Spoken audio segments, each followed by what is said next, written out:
What? It's a commitment by a program to teach and assess osteopathic principles and practices. Now, there are really 3 or 4 categories here. If you've been doing this all along anyway, it's pretty much just a continuation.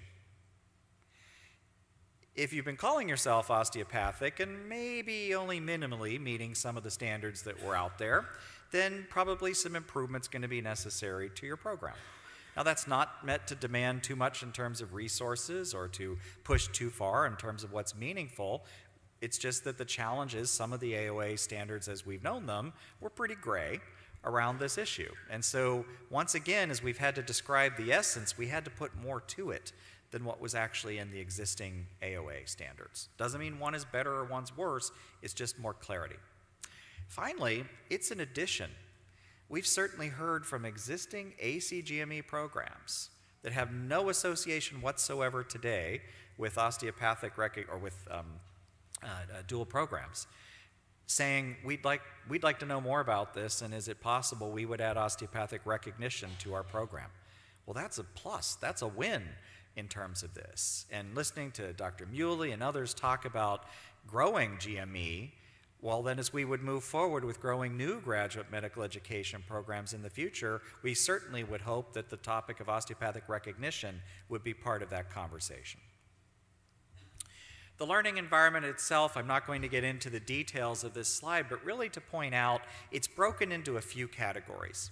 We clearly need good role models and leaders who have been trained appropriately, who are engaged, and who care to create the environment that we're talking about.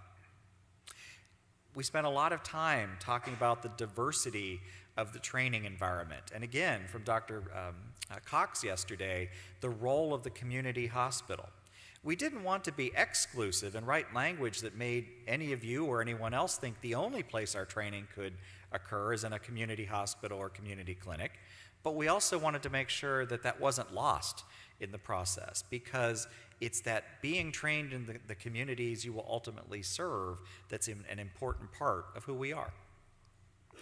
We wanted to make sure that the continuum of osteopathic medicine wasn't lost, and that we've certainly been able to see, and Dr. Potts showed in a slide earlier, the differences of how the AOA functions like this and the other organization functions in independent silos. And part of our strength, we believed, is the idea that from the day you enter a COM until the day you finish an AOA training program, there's a lot of connectivity there, and we all talk about that continuum.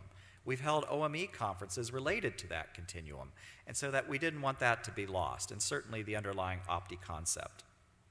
Learning activities need to be in place to help support the residents to meet the milestones associated with this training process, and finally some form of certification that can allow us to know that the training accomplished the task for which it is intended.